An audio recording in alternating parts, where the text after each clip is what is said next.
अगर आपको भी कंटेंट मोनेटाइजेशन टूल नहीं मिला है तो फेसबुक ने फाइनली इन सब चीज़ों के जो जवाब है वो दे दिया है कि टूल मिलेगा तो क्या होगा और कैसे मिलेगा और किन लोगों को मिलेगा, और साथ ही साथ ऐसा क्या आप ना करें कि आप कंटेंट मोनेटाइजेशन से दूर हो जाएं। तो भाई गलतियां करने से बचनी है, वो सब चीज़ें फेसबुक ने बताया है। बेसिकली फेसबुक ने कल एक अपडेट किया है और उस अपडेट में उन्होंने कुछ क्वेश्चन आंसर शेयर किए हैं जो लोग जनरली पूछते हैं कि भाई मेरा कंटेंट मोनेटाइजेशन टूल कब मिलेगा, मेरे तो इतने मिलियंस ऑफ फॉलोवर्स हैं, लाखों में व्यूज आ रहे हैं, मिलियंस में व्यूज आ रहे हैं, बट टूल नहीं मिल रहा है। तो इन सब चीज़ों को लेकर फेसबुक ने यहाँ पे 4 से 5 चीज़ें यहाँ पे क्लियर की हैं। एक एक चीज़ आपको स्पष्ट तरीके बताऊँ, उनको समझ लो और वो कहीं ना कहीं आपको समझ में आ जाएगा कि भाई कैसे आपको काम करना है। और सबसे खास बात, अनक्वालिफाइड व्यूज के अंदर क्या क्या काउंट होता है, क्योंकि क्वालिफाइड व्यूज आपके लिए सबसे ज्यादा अहम होगा। चाहे आपका मोनेटाइजेशन हो, चाहे आपका रेवेन्यू हो, चाहे कुछ भी हो, क्वालिफाइड व्यूज तो चाहिए चाहिए।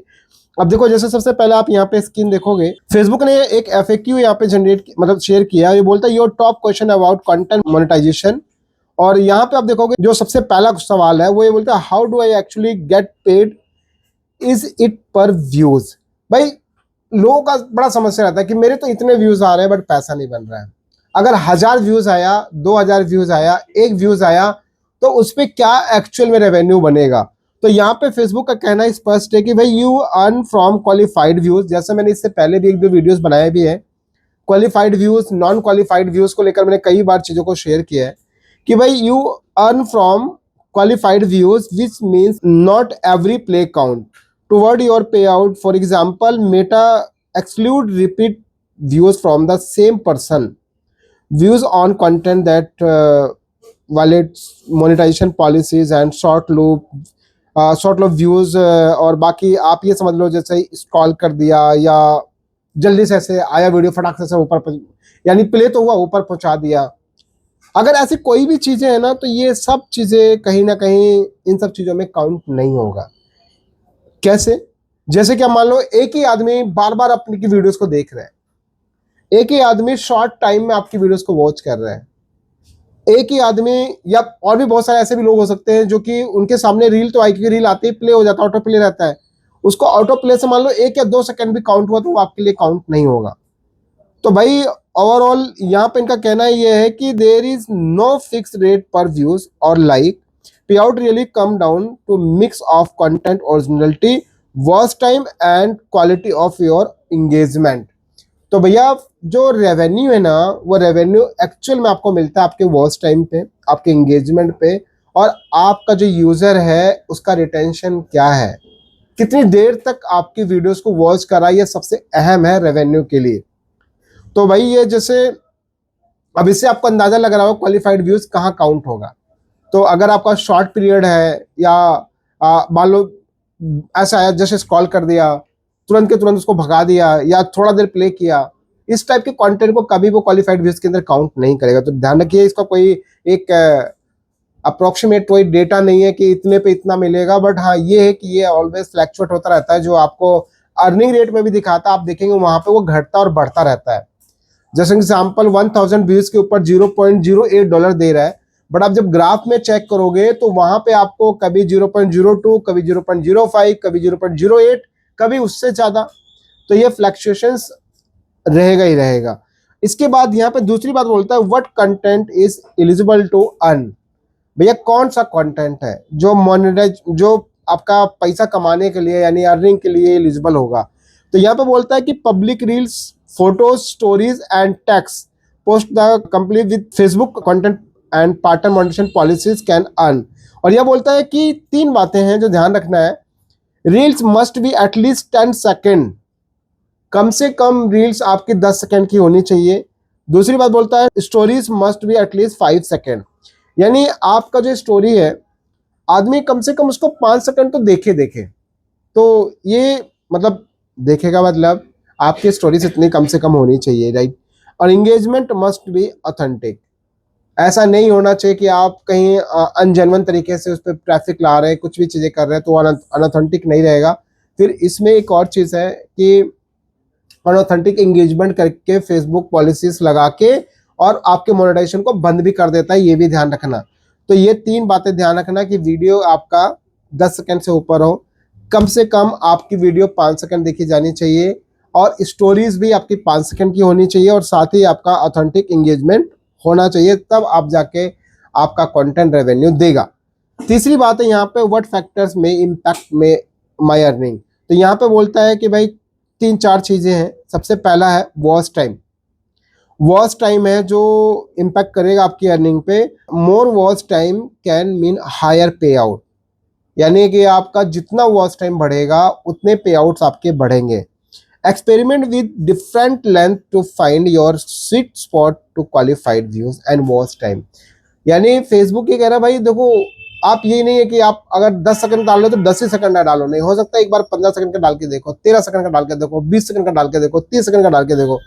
कौन सा ऐसा ड्यूरेशन है जो आपका ऑडियंस आपके कंटेंट को ज्यादा वॉच कर रहा है, जिसपे आपका ज्यादा वॉच टाइम आ रहा है, सो कहीं ना कहीं वो क्वालिफाइड व्यूज के अंदर आ जाएगा।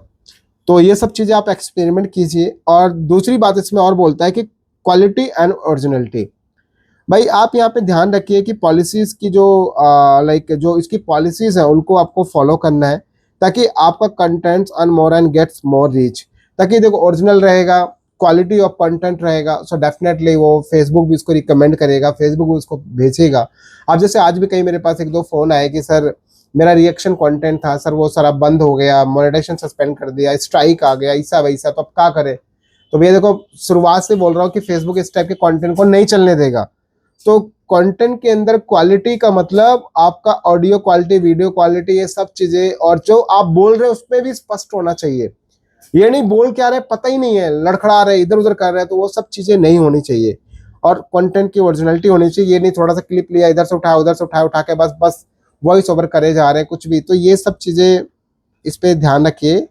और तीसरी बात यहाँ पर ये है कि engagement, likes, comment and share boost your distribution. तो भाई अगर ये सब रहेगा ना तो आपकी जो अर्निंग के पोटेंशियल है ना वो बढ़ेगा। यानी जब आपके इंगेजमेंट कहाँ से आएगा, लाइक से आएगा, लोग उसको लाइक करेंगे, शेयर करेंगे। तो आप खुद भी अपने वीडियोस के अंदर ये सब बातें बोल सकते हैं कि भैया लाइक कमेंट शेयर करो। मैं हमेशा जनरली बोलता हूँ, आप लोग प्यार अपना बना के रखिए, थैंक यू उसके लिए, और ऐसे ही आगे भी रखिएगा। तो एक और चीज़ है global reach. Earnings vary by the region your viewers are in. यानी कि अगर इंडियंस आपके पास में 90% है, 10% आपकी ऑडियंस बाहर की, तो डेफिनेटली आपकी रेवेन्यू उतना खास नहीं होने वाली है। लेकिन अगर ये अपोजिट हो जाए, सिर्फ 10 सेकंड आपकी इंडियंस की ऑडियंस हो और नियर बाई कंट्रीज की हो, और बाकी आपका 80% 90% यूके, यूएसए, डिफरेंट या कनाडा के कहीं के भी हो, तो भाई सब पैसा दबा के आएगा। तो वो बोल रहा है कि ग्लोबल रीच बहुत मायने रखती है। तो इसके लिए आप डिफरेंट मेथड ट्राई कर सकते हैं। इसका एक एआई ट्रांसलेट फीचर है, उसको आप यूज कीजिए ताकि आपकी जो भाषा है वो उनको भी समझ में आए वो क्या आप क्या बोल रहे हैं। और चौथी यहाँ पे सबसे मेन बात कि what type of content is not eligible for monetisation. ऐसा कौन सा कंटेंट है जो मोनेटाइजेशन के लिए एलिजिबल नहीं होगा। और अनक्वालिफाइड व्यूज यहाँ पे देखो स्पेशली मेंशन है। कई सारे पॉइंट्स हैं, जैसे content with copyright claims against it, branded content, ठीक है, और यहाँ पे अनसपोर्टेबल लैंग्वेज, ऐसी कोई भाषा जो समझ ही नहीं आ रही है, जो इसको सपोर्ट नहीं कर रही है, तो ये सब चीजें नहीं रहेंगी इसमें।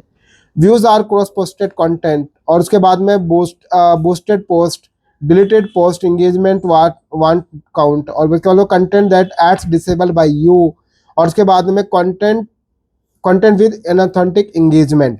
यानी अगर आपने एड्स बंद कर दिया है, कहीं थर्ड पार्टी से आप व्यूज ला रहे हैं, कुछ भी कर रहे हैं, तो ये सब चीजें मोनेटाइजेशन के एलिजिबल नहीं रहेगा, ये ध्यान रखिए। तो भाई फेसबुक खुद भी ये बातें बोल रहा है कि आप फोकस कीजिए अपने वॉच टाइम पे, फोकस कीजिए अपने क्वालिफाइड व्यूज पे, इंगेजमेंट पे, इन सब बातों पे ध्यान रखें। सो डेफिनेटली आपका जो कंटेंट है वो चलेगा, पैसा भी आएगा, सब कुछ होगा। बट इन सब चीज़ों को आपको देखना पड़ेगा, और इसके लिए आपको अपने मैट्रिक्स देखिए, अपने एनालिटिक्स को ट्रैक करो। एवरी डे आप अपने एनालिटिक्स को ट्रैक करो, कल क्या था, आज क्या है, कल क्यों अच्छा चला था। कोई रील अगर वीक में अच्छा चल रहा है उसको देखो क्यों अच्छा चला, क्या कंटेंट आपने डाला, उसके सिमिलर और कंटेंट आप बना के ट्राई कीजिए, हो सकता है रिस्पॉन्स आपको और अच्छा देखने को मिल जाए। सो ओवरऑल बहुत सारी चीज़ें जिनको आपको ध्यान देना चाहिए। तो ये सब बातें फोकस कीजिए ताकि आप भी एक अच्छा रेवेन्यू जनरेट कर पाओ। आने वाले टाइम पे यार फेसबुक यही सब चीज़ें करेगा कि डुप्लीकेसी को बंद करेगा, मे भी डुप्लीकेट के और भी नए मेथड, नए तरीके आ जाएंगे। तो बट ओवरऑल उसकी टर्म्स है, उसका प्लेटफॉर्म है, उसकी पॉलिसीज है, आप सिर्फ काम कर सकते हैं। तो वीडियो को ज़्यादा शेयर कीजिए ताकि बाकी लोगों को इन्फॉर्मेशन मिल सके, और आई होप कि आपको चीज़ें क्लियर हो गए होंगे। So right now just focus on your content. और फिर भी अगर आपको कोई सुझाव, कोई सजेशन, कोई आपको इशू है, आप अपनी खुद की ऐप, खुद की वेबसाइट या कोई भी चीज़ अगर आपको इन सब चीज़ों के रिगार्डिंग डिस्कशन करना है, डायरेक्ट आप प्ले स्टोर पे जाइए, सर्च कीजिए टेक राजमन, गूगल पे डायरेक्ट सर्च कीजिए टेक राजमन ऐप। डायरेक्टली आप मेरी ऐप डाउनलोड करके आप वहाँ से अपना टाइम स्लॉट बुक करके इजीली आप मुझसे बात कर सकते हैं 1-to-1 वीडियो कॉल में। तो वीडियो को ज़्यादा शेयर कीजिए ताकि बाकी लोगों को इन्फॉर्मेशन मिल सके, और मिलकर हम लोग नेक्स्ट और एक अच्छी वीडियो जय हिंद।